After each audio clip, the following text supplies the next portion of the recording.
ఒకరోజు ఒక బాబుకి స్కూల్లో టీచర్ ఒక ప్రాజెక్ట్ ఇచ్చారు.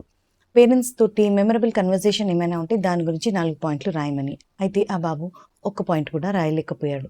మనం మన పిల్లలకి ఎన్నో ఖరీదైన బహుమతులు కొనిస్తూ ఉంటాం. కానీ వాళ్ళకు లైఫ్ లాంగ్ గుర్తుండిపోయే మెమరీస్ ఇస్తున్నామా?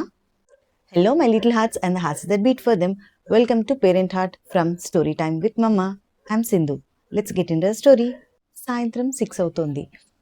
అపార్ట్మెంట్ మొత్తం అవుట్ అంటూ క్రికెట్ గోళ్ళతోటి నిండిపోయింది. అప్పుడు 3rd ఫ్లోర్ బాల్కనీ నుంచి సుమతి, చిన్ను ఇంటికి రా, పాలు చల్లారిపోతున్నాయి అంటూ కేకేసింది. కింద నుంచి చిన్ను, అమ్మా ఇంకొక్క ఓవర్ అమ్మా అన్నాడు.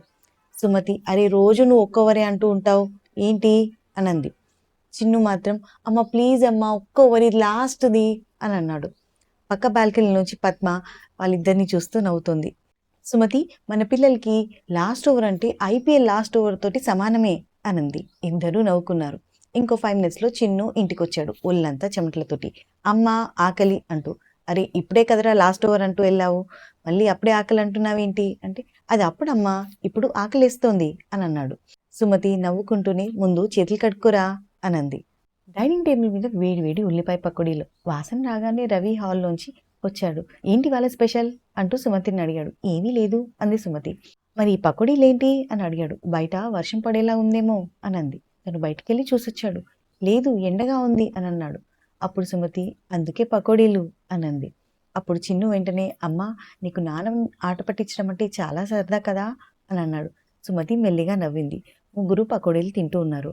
అప్పుడు చిన్ను అడిగాడు, నాన్న అమ్మకి చిన్నప్పుడు కూడా ఇంతే తెలివా అని. అబ్బో ఇంకా చాలా ఎక్కువరా అన్నాడు రవి.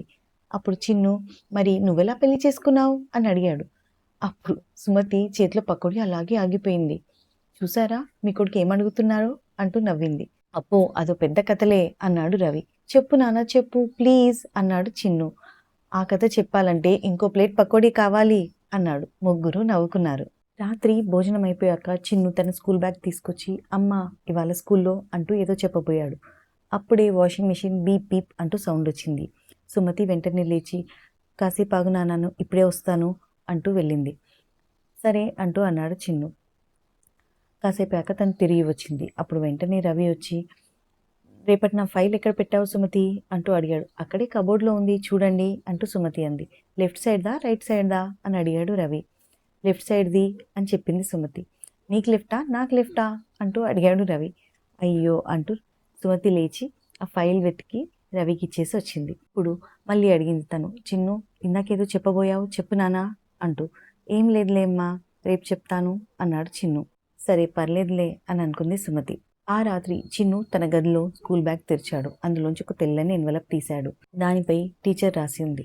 అది ఒక మార్క్షీట్ కాదు, అలాగని కంప్లైంట్ కూడా కాదు. టీచర్ స్టూడెంట్స్ అందరికీ ఒక యాక్టివిటీ ఇచ్చింది. యాక్టివిటీ ఏంటంటే, మీ అమ్మా నాన్నలతోటి మీకు గుర్తుండిపోయే 5 నిమిషాల సంభాషణ గురించి రాయండి అని.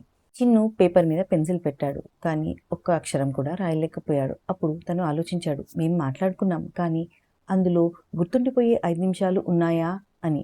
ఆ కాగితం తెల్లగానే ఉండిపోయింది. చిన్ను అలా ఆలోచిస్తూనే 5 నిమిషాలు కూర్చుండిపోయాడు. చేతిలో పెన్సిల్ ఉంది, కానీ రాయడానికి ఒక్క జ్ఞాపకం కూడా గుర్తు రావట్లేదు. ఇంతలో సుమతి గదిలోకి వచ్చింది. హోంవర్క్ చేస్తున్నావా నానా అంటూ అడిగింది. వెంటనే చిన్ను యాక్టివిటీ షీట్ క్లోజ్ చేసి అవును అన్నట్టు తలూపాడు. ఏమైనా హెల్ప్ కావాలా అని అడిగింది. లేదమ్మా అన్నాడు. సుమతి తన తల నిమిరి బయటికి వెళ్ళిపోయింది. అమ్మ వచ్చింది, కానీ నేను రాయాల్సిన సమాధానం మాత్రం నాకు ఇంకా దొరకలేదు అనుకున్నాడు చిన్ను. నెక్స్ట్ డే టీచర్ ఒక్కొక్కరిగా నోట్బుక్స్ చెక్ చేస్తూ ఉంది. ఆన్వి సూపర్ నానా అనంది. రోహిత్ చాలా బాగా రాశావు అనంది మ్యామ్. నెక్స్ట్ చిన్ను వంట వచ్చింది. బుక్ చూపించాడు. అందులో ఏమీ లేదు. ఏమీ రాయలేదా అని అడిగింది మ్యామ్. లేదు అన్నట్టు తలూపాడు. మర్చిపోయావా అని అడిగింది మ్యామ్. లేదు మ్యామ్, ఏమీ గుర్తుకు రాలేదు అని అన్నాడు. అప్పుడు టీచర్, ఏం పర్లేదు, ఇవాళ మీ అమ్మ నాన్నతోటి ఒక 10 minutes స్పెండ్ చేయి, తర్వాత రాదులే అని అంది. తను ఇవాళ ఖచ్చితంగా రాయాలి అంటూ ఇంటికి వచ్చాడు. ఆ రోజు సాయంత్రం అమ్మకి ఖచ్చితంగా చెప్పాలి అనుకున్నాడు చిన్ను. కిచెన్లోకి వెళ్ళి అమ్మ అంటూ పిలిచాడు. చెప్పు నానా అంది సుమతి. నేను నీతో అంటూ ఏదో చెప్పబోగానే అప్పుడే ఫోన్ మోగింది. అది ఆఫీస్ కాల్. 2 minutes నానా అంటూ సుమతి సైగ చేసి పక్కకు వెళ్ళింది. సరే అన్నాడు. అప్పుడే నాన్న దగ్గరికి వెళ్ళాడు. ఒక 2 నిమిషాలు నాన్న, ఈ మెయిల్ సెండ్ చేసి వస్తాను అని అన్నాడు రవి. చిన్ను బాల్కనీలోకి వెళ్ళి నిల్చున్నాడు. కింద పిల్లలు ఆడుకుంటూ ఉన్నారు. తన చేతిలో ఇంకా ఆ యాక్టివిటీ షీట్ అలాగే ఉండిపోయింది. అమ్మ నన్ను ప్రేమిస్తోంది, నాన్న కూడా నన్ను ప్రేమిస్తూ ఉన్నాడు. కానీ మేము చివరిసారిగా గుర్తుండిపోయేలాగా మాట్లాడుకున్నది ఏమై ఉంటుంది అని ఆలోచిస్తూ ఉన్నాడు. ఆ రోజు రాత్రి డిన్నర్ అందరూ మాట్లాడుకుంటూ తింటూ ఉన్నారు. కానీ చిన్ను ఈసారి తక్కువ మాట్లాడుతూ ఉన్నాడు. సుమతి అది గమనించింది. ఏమైందిరా, స్కూల్లో ఏమన్నా జరిగిందా అని అడిగింది. లేదమ్మా అన్నాడు చిన్ను. రవి కూడా తను చాలా సైలెంట్ అయిపోయాడు అని అనిపించింది. వాడు చాలా అలసిపోయి ఉంటాడు అంది సుమతి. చిన్ను చిన్నగా నవ్వాడు. కానీ ఆ నవ్వులో ఒక ప్రశ్న ఉంది. నేను చెప్పకపోతే మీకు నా మనసులో ఉంది అర్థమవుతుందా అని. ఆ రోజు రాత్రి టీచర్ ఇచ్చిన యాక్టివిటీ షీట్ని చిన్ను డైనింగ్ టేబుల్ మీదే మర్చిపోయాడు. ఆ రాత్రి వాటర్ తాగడానికి వచ్చిన రవి ఆ పేపర్ని గమనించాడు. చేతిలోకి తీసుకొని దాని మీద ఉన్న చదివాడు.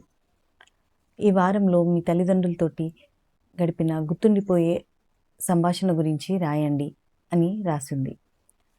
కానీ ఆ పేపర్ ఖాళీగా ఉండడం గమనించాడు రవి. అప్పుడే దూరంగా ఆడుకుంటున్న చిన్నుని చూశాడు. మళ్ళీ ఆ పేపర్ని యథావిధిగా మడతపెట్టి అక్కడే పెట్టాడు. రవి యాక్టివిటీ షీట్ అలాగే మర్చి టేబుల్ మీద పెట్టాక చిన్నుతోటి ఏమీ మాట్లాడలేదు. అలాగని సుమతికి కూడా ఏమీ చెప్పలేదు. చిన్ను పడుకున్నాక బయట బాల్కనీలో వాకింగ్ చేస్తూ ఉన్నాడు. సుమతి కూడా పక్కనే వచ్చి నిల్చుంది. ఏం జరిగింది అని అడిగింది. ఏమీ లేదు అన్నాడు. కాసేపు మౌనం తర్వాత చిన్ను ఈ మధ్య చాలా సైలెంట్ అయిపోయాడు అన్నాడు. అది నేను గమనించాను, స్కూల్ ప్రెషర్ అయి ఉంటుంది అంది సుమతి. కాదు అంటూ యాక్టివిటీ షీట్ సుమతి చేతికిచ్చాడు రవి. సుమతి ఆ యాక్టివిటీ షీట్లో ఉన్నది చదివింది. తను ఆ ఖాళీ పేజీని చూస్తూ ఉండిపోయింది. ఇద్దరు ఒకరి ముఖాలు ఒకరు చూస్తూ ఉన్నారు. అప్పుడే ఇద్దరి మనసులో ఒక ప్రశ్న చేరింది. అదేంటంటే, చివరిసారిగా మనం చిన్నుతోటి ఎప్పుడు మాట్లాడాం గుర్తుండిపోయేలా అంటూ. నెక్స్ట్ డే చిన్ను లేచేసరికి ఇంట్లో వింత నిశ్శబ్దం కనిపించింది. టీవీ ఆఫ్ చేసింది, ల్యాప్టాప్ దూరంగా ఉంది, అమ్మ ఫోన్ డైనింగ్ టేబుల్ మీదే ఉంది. చిన్ను అడిగాడు, అమ్మ నీ ఫోన్ మర్చిపోయావా అని. అప్పుడు సుమతి అంది, కావాలని అక్కడ ఉంచాను రా అంది. ఎందుకు అని అడిగాడు చిన్ను. ఇవాళ హాలిడే కాబట్టి. ఆఫీస్కా అని అడిగాడు. కాదు, నీకోసం స్పెండ్ చేయడానికి. అంటే అన్నాడు చిన్ను. నిన్న నీ యాక్టివిటీ షీట్ చూసాం నానా అంది సుమతి. సారీ అమ్మా. ఎందుకురా సారీ చెప్తున్నావు? ఏమీ రాయలేకపోయాను కదమ్మా. నువ్వు ఏమీ రాయనందుకే మాకు ఒక విషయం అర్థమైంది అన్నాడు రవి. సుమతి ఆ జార్ని ఓపెన్ చేసింది. అందులో చిన్న చిన్న చీటీలున్నాయి. ఒక చీటీ తీసి చిన్నుకి ఇచ్చింది. ఇవాళ రాత్రి డిన్నర్ తర్వాత 5 minutes చిన్నుతోటి కబుర్లు అని రాసింది. తర్వాత ఇంకో చీటీ ఇచ్చింది. అందులో ఫ్రైడే ఈవినింగ్ ఐస్ క్రీమ్ తింటూ బాల్కనీలో కబుర్లు అని. మన చిన్ను ఇంకో చీటీ తీశాడు. అందులో నెలకొకసారి చిన్ను ప్లాన్ చేసినట్టు ఒక సాయంత్రం గడపాలి అని రాసింది. అప్పుడు చిన్ను అడిగాడు, అమ్మ ఇవన్నీ ఎప్పుడు రాశారు అని. ఇవాళ మార్నింగ్ ఏరా అన్నాడు రవి. కానీ ఒక రూల్ ఉంది అన్నాడు. ఏంటి అని అడిగాడు చిన్ను. అప్పుడు ఈ జార్లో ఎవరి పేరైతే రాసుంటుందో ఆ 5 minutes ఫోన్ లేదు, ల్యాప్టాప్ లేదు, వంట లేదు, హోంవర్క్ లేదు, ఏదీ లేదు. ఆ 5 minutes వాళ్ళకి మాత్రమే డెడికేట్ చేయాలి అని అన్నాడు. నిజంగా ఇంత టైం ఉంటుందా అమ్మ మీకు అని అడిగాడు చిన్ను. టైం ఎవరికీ ఉండదు నాన్న, తీసుకోవాలి మనమే. ఆ విషయం కూడా నువ్వే నేర్పావు మాకు అన్నాడు రవి. ఆ రోజు చిన్ను జార్లోంచి తన ఫస్ట్ చీటీ తీశాడు. అందులో ఏముందంటే, తను మాట్లాడేటప్పుడు ఎవరూ డిస్టర్బ్ చేయకూడదు అని. అందరూ నవ్వుకున్నారు. చిన్ను మాట్లాడడం స్టార్ట్ చేశాడు. చిన్ను స్కూల్లో జరిగిన విషయాలు ఒక్కొక్కటిగా పూసగుచ్చినట్టు చెప్తూ ఉన్నాడు. అంతలోనే రవి ఏదో మాట్లాడబోయాడు. వెంటనే సుమతి రూల్ గుర్తులేదా అని అడిగింది. వెంటనే రవి నోరు మూసుకున్నాడు నవ్వుకుంటూ. అప్పుడు చిన్ను నవ్వుతూ, అమ్మ నాన్న కూడా రూల్ బ్రేక్ చేస్తాడా అని అడిగాడు. అప్పుడప్పుడు అన్నాడు రవి. పిల్లలకి మనం ఎంతో కష్టపడి ఇచ్చిన గిఫ్ట్స్ గుర్తుండకపోవచ్చు, కానీ వాళ్ళ కోసం మాత్రం స్పెషల్గా కేటాయించిన ఆ 5 minutes మాత్రం లైఫ్ లాంగ్ గుర్తుండిపోతాయి. Today's mama's mission. మీ ఇంట్లో కూడా ఒక 5 minutes జార్ పెట్టండి. అందులో కొన్ని చిట్టీలు రాయండి. కొన్ని ఫన్నీ చిట్టీలు కూడా రాయండి. మీ అమ్మా నాన్నతో స్పెండ్ చేయడానికి 5 minutes ఫన్ టైం ఎంజాయ్ చేయండి.